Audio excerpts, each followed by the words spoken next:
है ना, ये सब होने वाला है। और ऐसे ही शख्सियत को आपके सामने बुलाता हूँ जिनको सुनने के लिए हमेशा बेताब रहता हूँ। जब हम उनको सुनते हैं तो गर्दन भी पीछे नहीं घुमाते, क्योंकि क्या पता कौन सा डायलॉग ऐसा लग जाए जिसमें 3 घंटे तक हंसी ही न रुक पाए। ऐसे शख्स को मैं आपको बुलाना चाहता हूँ जोरदार ताली के साथ। डायनेमिक लीडर, एक बेहतरीन स्वप्न देखते हैं, स्वप्न कहते ना कि जो बेहतरीन स्वप्न देखते हैं वो काम भी बेहतरीन करते हैं और वो आदमी भी बेहतरीन होते हैं और वो जीवन भी बेहतरीन जीते हैं। ऐसी बेहतरीन शख्सियत को मैं आपके सामने बुलवाता हूँ। जोरदार तालियों के साथ आप स्वागत कीजिए कंपनी 6 से मनोज तिवारी जी का। जोरदार तालियों के साथ स्वागत कीजिए सर।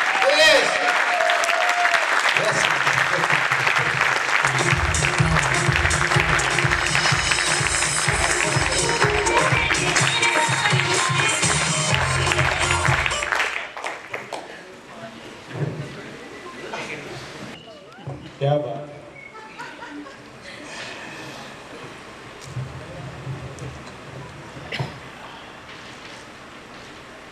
चलिए सर, राम भैया ने वाकई, कहाँ राम भैया, ग्रेट ग्रेट, सैल्यूट आपको। इन शॉर्ट एक चीज उन्होंने जो पूरे बोली ना, पूरे, मेरी आवाज आ रही बराबर क्लियर सबको? इन्होंने जो एक चीज बोली ना पूरा, अगर मैं एक लाइन में इनकी बात पूरे सेशन की अगर मैं बोलना चाहूँ तो मैं एक ही चीज बोल सकता हूँ कि रगड़ा खा के ही शंकर बना जा सकता है।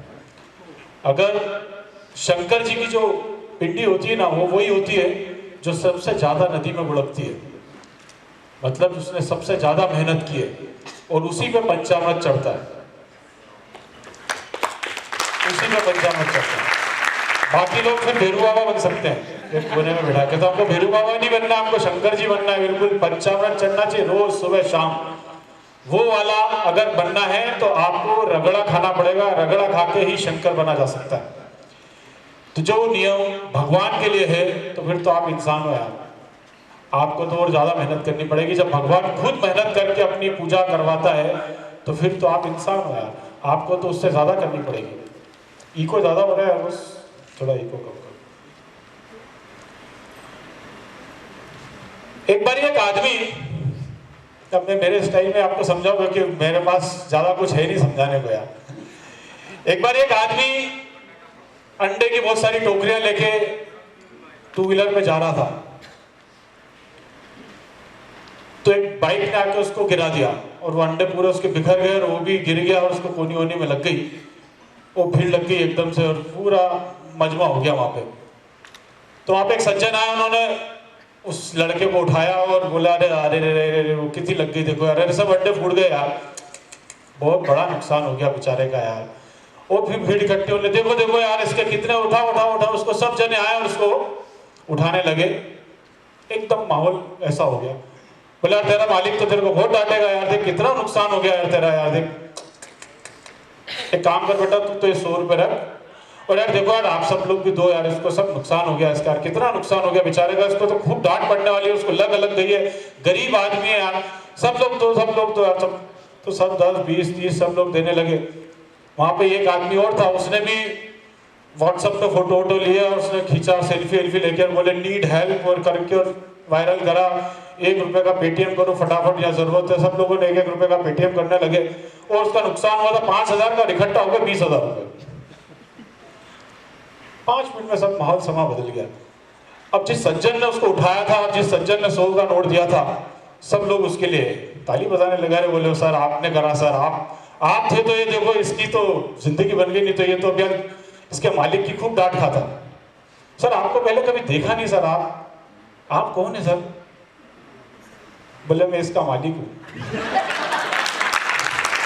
और मैं कानपुर से आया हूं, मेरा नाम शैलेंद्र तिवारी है। तो दोस्त हमारे शैलेंद्र जी ने ये हम लोगों को बताया है और हम अब इसी तरह से आगे बढ़ रहे हैं, अपने आप रोज निखार ला रहे हैं। शार्पनेस लेके आना है हमको, लेकिन ऐसी शांतपत्ती नहीं करना है, क्योंकि ये बिजनेस के अंदर ध्यान रखना दोस्तों, शांतपत्ती चलती नहीं है। बड़ा क्लीन माहौल रहता है, बड़े हल्के हो जाओ। शुरू में हो सकता है शैलेंद्र जी ने भी ये सब किया हो, देखो अपने को सबको अपने प्रारब्ध तो काटने पड़ते हैं। शैलेंद्र जी ने भी अपना प्रारब्ध काटा है, 6 महीने में इसलिए 2 मशीन हुई थी। और 6 लाख का तो पानी बांट दिया था खरीद के। तो प्रारब्ध सबको काटना पड़ेगा। प्रारब्ध का समझ रहे हैं ना कि हमको जो पुराने कर्म करके आए हैं उसका हमको इधर चुकतान तो करना पड़ेगा, क्योंकि ये अमृत का व्यापार है और अमृत का व्यापार पूरी शिद्दत के साथ होगा। आपकी शान बत्ती इधर चलने वाली नहीं है। तो जितने हल्के हो जाओगे, जितने क्लियर हो जाओगे, उतनी जल्दी परमात्मा आपका हाथ पकड़ लेगा और बस में बगल में बैठा हुआ आदमी आपसे मशीन ले लेगा। ये तो माथा पटक लेना, किसी के घर जाके मशीन नहीं होने वाली है। क्योंकि आपका हल्का होना, आपका क्लियर होना बहुत ज्यादा जरूरी है। सेल्स में आज हम लोग हैं और सेल्स का सबसे चैलेंजिंग शब्द कौन सा होता है? सेल्स की लाइन, सेल्स की दुनिया का जो आपको सबसे ज्यादा डर लगता है जिस शब्द से, नो। एग्जैक्टली, नो से आपको डर लगता है। देखिए, नो से डर क्यों लगता है आपको पता है? क्योंकि आप वो सुनना नहीं चाहते हो। शुरू से हम बचपन से हमेशा डिमांडिंग रहे, हमेशा हम मांगते ही रहे और हमें मिल गया। और आज की जनरेशन को तो जो मांगता है उससे पहले मिल जाता है। तो नो शब्द हमको सुनने की आदत नहीं है, इसलिए हमको वो शब्द थोड़ा सा चुभता है। लेकिन उसको आदत डाल लो। नो सिर्फ वो एक लैंग्वेज है, सिर्फ एक लैंग्वेज है। जैसे जानवर अपनी बॉडी लैंग्वेज के थ्रू बात करते हैं अपने इशारों से, तो ऐसे हम लोग भी एक लैंग्वेज के थ्रू बात करते हैं। हिंदी में उसको ना बोलते हैं, इंग्लिश में ना बोलते हैं। अगर वो इंग्लिश में नो बोलते हैं और अगर उसी की जगह वो आऊं चाऊं म्याऊं काऊं ट्याऊं कर बोल देता आपको, तो आपको अगर समझ में नहीं आता तो शायद वो शब्द आपको इतना डिप्रेस नहीं करता। ये नो शब्द आपने मान लिया और आपने अपनी इंसल्ट फील कर ली। जैसे ये पेन मेरे पास में है, ये पेन मैंने रखा मेरी जेब में, इसका क्या मतलब हुआ बताएं? ये पेन मैंने मेरी जेब में रखा, इसका क्या मतलब हुआ? क्या समझा आप इससे? माइक दे जा थोड़ा सा, वर्धन माइक। ये पेन मैंने मेरी जेब में रखा, इससे आपने क्या समझा? बोले सर। ये पेन, जिसके पास आंसर हो वो बताएं। ये पेन मैंने मेरी जेब में रखा, इससे आपने क्या समझा? ये पेन मेरा है। Very good. और कुछ? ये पेन मैंने निकाला क्यों था? चलिए, और कुछ? ये पेन मैंने मेरी जेब में रखा, इससे आपने क्या समझा? पेन अब सेफ है, अब गिरेगा नहीं। और कुछ? पेन का मैं आगे उपयोग करूंगा। और कुछ? हाथ हिला पाऊंगा। और कुछ? ये पेन मैंने रखा। हाँ बेटा आप बताओ। कहीं भी जरूरत पड़ेगी तो लिख लूंगा। हाँ जी आप बोले। पेन की एग्जैक्ट जगह पॉकेट में होती है। मैं पढ़ा लिखा हूं। और कोई? आप बड़े बड़े चेक साइन करने वाले हो। बड़े बड़े चेक साइन करने वाले। देखिए, हाँ जी ऑर्डर लिखने वाले। चलिए, ये पेन मैंने मेरी जेब में रखा, इसका क्या मतलब होता है? आपने जो भी बोला वो सब गलत है। सही आंसर सुनना चाहते हैं आप? ये पेन मैंने मेरी जेब में रखा, इसका मतलब होता है कि मैंने पेन मेरी जेब में रखा। ये जो आपने मतलब निकाला है ये आपकी प्रॉब्लम है, मेरी प्रॉब्लम नहीं है। ये आपकी प्रॉब्लम है, आप क्या समझ रहे हो? मेरी प्रॉब्लम नहीं है। ये आप ही अपने आप से अंदाजा लगाते चले जा रहे हो। अरे उसने आपको नो बोला यार, अब आप उस नो के कई मायने निकाल रहे हैं। अरे यार मेरी बेइज्जती हो गई यार, इतना पुराना दोस्त है, मैं तो इतनी उम्मीद से गया था इससे। तुम निकालते रहो मतलब। उसने आपको सिर्फ एक साउंड दिया है, एन ओ। 3 चीजें मिलती है हमेशा सामने से हमें, या तो नो मिलेगा, या यस मिलेगा, या मे बी नॉट। 3 में से एक चीज उसने हमें देना है। उसने क्या दे दिया? नो दे दिया। अब उसके पास 2 चीज बची है। 2 चीज उसके पास बची है। क्या? यस और मे बी नॉट। 2 चीजें और बची है। अगर हम दोबारा अपना प्रपोजल रखेंगे, हो सकता है कि वो नो यस में बदल जाए। पॉसिबल है? कोई आएगा स्टेज पे? आए आप स्टेज पे आए। मैं थोड़ा प्रैक्टिकल करके दिखाता हूँ कि नो को यस में कैसे बदल सकते हैं। आए अमृता जी, आप आ जाए। नो को यस में कैसे बदल सकते हैं? ताली बजा सकते हैं अमृता जी। नो सबसे डिफिकल्ट है। अभी मैं अमृता जी को प्रपोज कर रहा हूं, राइट? अब उनकी मर्जी, वो जो बोलना चाहे। Amrita ji, will you marry me? No, नहीं, ऑलरेडी मैं तो यस और no? No. Will you marry me? से आंसर नो। नो आ गया मेरे पास में। अब क्या करूं? मैं आत्महत्या कर लूं? चलिए, अब मैं मेरा प्रपोजल फिर से तैयार करता हूं। अमृता जी, मेरे पास 1000 करोड़ रुपए है, और अगर आप मेरे से शादी करती है तो उसमें से 900 करोड़ रुपया इमीडिएट मैं आपके अकाउंट में ट्रांसफर करूंगा। बाहर एक चार्टर प्लेन है, हम स्विट्जरलैंड जाएंगे। अभी मैंने प्रपोजल और लुक्रेटिव बनाया है, अब इनकी मर्जी है। 900 करोड़ रुपए इमीडिएट मिल जाएगा, बाहर चार्टर प्लेन है, महीना भर स्विट्जरलैंड घूम के आएंगे। स्विट्जरलैंड, इधर उधर बैंकॉक, नहीं बैंकॉक तो मैं अकेले जाऊंगा, स्विट्जरलैंड इधर उधर सब हम घूम फिर के आएंगे। Now will you marry me? Yes.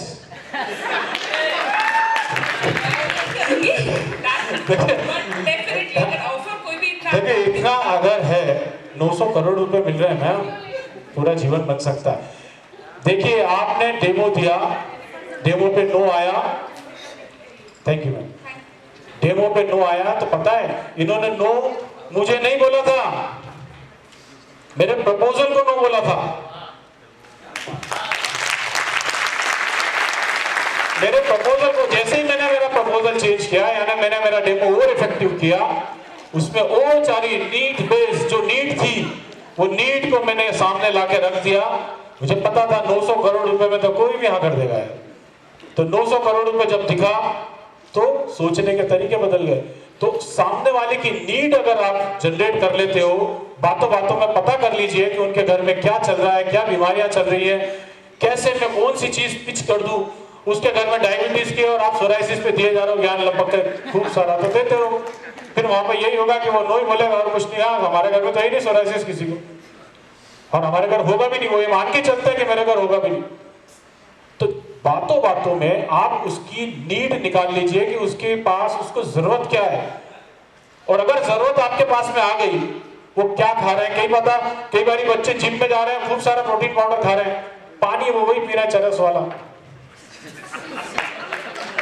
हाँ, वो चरस वाले पाना है, और क्या है, एसिडिक पानी।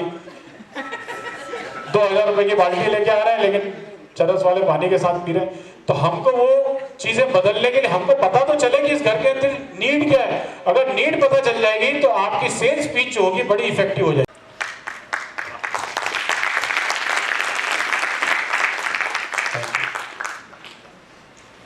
अब एक चीज आपको समझना है कि नो को अगर आपके सामने अगर आ जाता है तो नो का मतलब, हमारे जैसे भी डेमो के अंदर आप एक चीज देखते हैं कि किसी भी सूरत में मुझे तो आज तक कोई ऐसा मिला ही नहीं यार। 2 साल 3 साल हो गए काम करते करते, किसी ने मेरे को नो तो बोला ही नहीं आज तक यार, आज तक नहीं बोला। हमारे प्रोडक्ट को नो बोलने के लिए बहुत जिगर नहीं जिगरा चाहिए। कोई बोल ही नहीं सकता नो, तो नो बोल ही नहीं सकता। वो बोलेगा नो, उसको हर पल हम याद आएंगे। वो जैसे ही मटके के पास जाएगा उसको नो खलेगा। वो जब भी भिंडी खाएगा, हमने उसकी भिंडी की वेती बत्ती लगा के आ गए, वो हमें फिर याद करेगा। और टमाटर जब भी देखेगा उसको, उस टमाटर में हमारा चेहरा दिखेगा। हमें भूल नहीं सकता बॉस, या तो वो दिमाग में रखेगा या दिल में रखेगा, हमें भूल नहीं पाएगा, क्योंकि हम डेमो ही कुछ ऐसा देके आते हैं। कैंगेन के जो डिस्ट्रीब्यूटर्स होते हैं वो कान के पास बम लगा के आ जाते हैं डेमो के माध्यम से, और उसको हर सेकंड लगता है कि अब फटा गया, फटा गया, फटा। तो मना तो वो कर ही नहीं सकता। और अगर फिर भी आपको ऐसा लगता है कि आप उसने ना बोल दिया और आपकी बेइज्जती हो गई, तो बेइज्जती तो बहुत होती नहीं है इस काम में यार। क्यों गुप्ता जी? बिल्कुल नहीं होती। बेइज्जती तो इसमें होती नहीं यार। एक बार एक आदमी जलेबी लेने गया, जलेबी की दुकान थी और उसने 1 किलो जलेबी तुले, बोला जलेबी दे दे यार। जलेबी ली और उसने भाई एक एक करके पूरी जलेबी खा गया। जलेबी खाने के बाद हाथ हाथ पोछा उसने और उसके बाद दुकान वाले ने, भैया पैसे? बोले पैसे तो नहीं है। बोले पैसे नहीं है तो तूने साले 1 किलो कैसे खा गया इधर? बोले नहीं है पैसे तो। अरे तो खा क्यों गया तू? खा गया। अब उसको आया गुस्सा दुकान वाले को। दुकान वाला बाहर निकला काउंटर से बाहर, बोले तेरी मार्च तो होली, और ईयर वो जो लात ठूसे उसने मारना शुरू करे, तेरी मांगा साकी नाका, और इधर उधर कपड़े खींचा खाची उसके। और जब दुकान वाले सब आसपास आ गए, उसके जितने भी वेटर थे उन्होंने लात ठूसे मारना उसको शुरू करा। बोले ये क्या है, हमारे को मजाक बना रखा है क्या? खूब धुलाई उसकी जम के हो गई, खींचा तानी, इधर से कोई खींच रहा उधर से कोई खींच रहा, मारा पीटी उसकी जम के धुल्लम पट्टी हो गई। कपड़े वपड़े फाड़ दिए उसके, बिल्कुल जैसे बिल्कुल पूरा खेचा खाची हो गई पूरा। और ये करके क्या बात है। और ठूस के, और उसको भी जब मारा वो ऐसे बैठ गया, पिट फुटा गया। भीड़ लग गई आसपास को। आखिरी में उसका एक वेटर और था, उसने आके उसकी यहाँ लात मारी। जलेबी खाई थी उसने फोकट में, यहाँ लात मारी और वो 1 मिनट तक वो ऐसे ही लेटा रहा सड़क के ऊपर। फिर धीरे से उठा, देखा उसने बहुत पब्लिक इकट्ठी हो गई है, खूब सुताई हो चुकी है मेरी।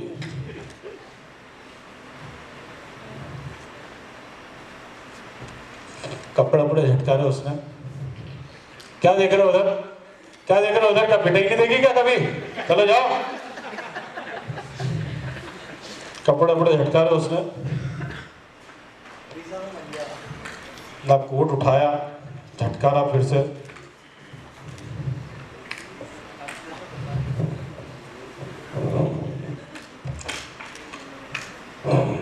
वहां एक 2 व्हीलर खड़ा था, 2 व्हीलर का कांच लिया, फिर दुकान वाले को देखा उसने, दुकान वाले ने भी फिर डंडा उठा लिया, फिर दुकान वाले के पास गया। उसको दुकान वाले को अब आया झगड़ने, दुकान वाले के पास गया और बोला भाई इसी भाव में 1 किलो और तोल दे।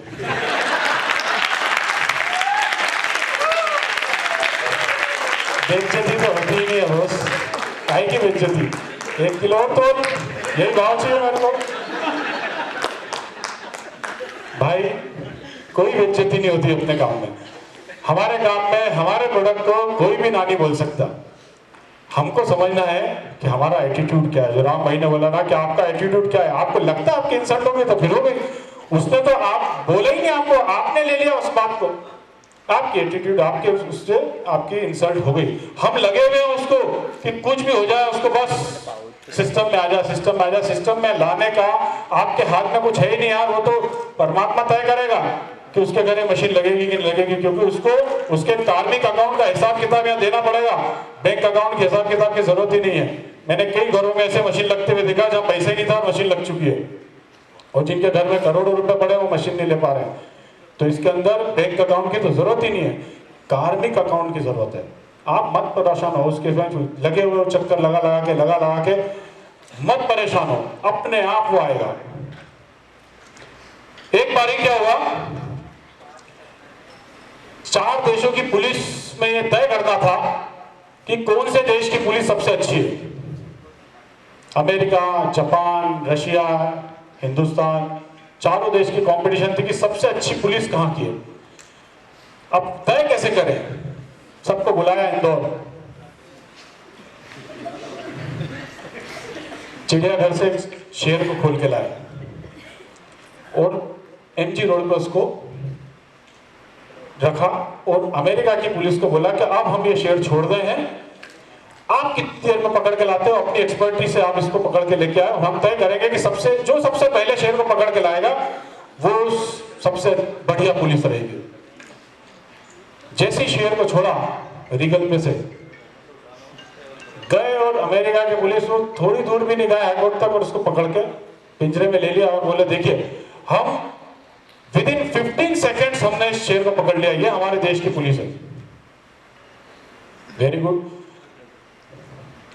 रशिया की पुलिस का नंबर आया, रशिया की पुलिस के बाद फिर शेर छोड़ा और फिर गया और थोड़ी दूर तक गया और आगे तक पहुंचा टीआई तक और उसको फिर पकड़ के लिया। तो वो 1 मिनट के अंदर रशिया की पुलिस पकड़ के लाए। बोले देखिए हमारा का सिस्टम इतना जबरदस्त है कि हम कोई सी भी चीज 1 मिनट के अंदर पकड़ के ला सकते हैं। जापान की पुलिस का भी नंबर आया था, जापान की पुलिस ने भी जैसे इसको छोड़ा तो वो 10 सेकंड में पकड़ के ले आए। हिंदुस्तान की पुलिस देख रही थी सब, ये तो जबरदस्त भागम भाग चल रही है। हिंदुस्तान की पुलिस का जैसे नंबर आया और शेर छोड़ा तो ना तो वो फिर 5 मिनट में आए या 10 मिनट में आए या शाम तक आए, 1 दिन नहीं आए, 2 दिन नहीं आए, शेर भी गया पुलिस भी गया। फिर तीनों देश की पुलिस को लगाया कि भाई वो ये पुलिस को ढूंढ के लाओ।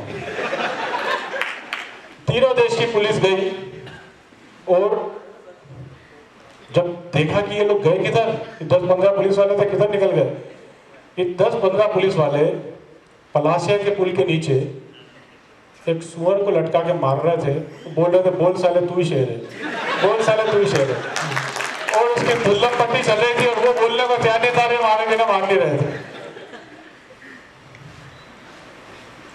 वो शेर नहीं है यार, वो शेर होता तो इमेजिक में होता। अब मत दिमाग लगाओ उसके अंदर, उसको मार मार के लाने की कोशिश मत करो, वो अपने आप आएगा। तुम उस पुलिस वाले की तरह काम मत करो। जो है वो यहाँ है, जो नहीं है वो नहीं है। हमने कितनी कोशिशें करी है इस सिस्टम में लोगों को लेके आने की, लेकिन लोग हमें सिर्फ बातें बना बना के देते चले गए। लेकिन इस सिस्टम के अंदर वही आया है जिसके कार्मिक अकाउंट सबसे बेहतर थे। तो आप अपने आप पे गर्व कीजिए कि आपको परमात्मा ने चुना है इस काम के लिए, और आप लोगों की मदद कीजिए। अपने इस मशीन से कई लोगों के जीवन में आप बड़े बड़े मिरेकल्स लेके आ सकते हैं। तो मैं आप लोगों को यही एक मैसेज देना चाहता हूं यहां से कि आप लोगों की मदद का भाव अगर इस सिस्टम में लेकर आएंगे, आप अपने अंदर से एक ऐसी अनुभूति लेके आएंगे कि हम लोगों की मदद कर सकें, तो आपका काम बहुत आसान होगा। और अगर जहां आपने इसके अंदर अपने स्किल्स के अंदर कुछ ऐसी चीजें गतिविधियां करने लग गए जिससे ऊपर वाला नाराज हो सकता है, तो फिर आपका सिस्टम आपका डिस्ट्रैक्ट होने लगेगा। Thank you very much, thank you.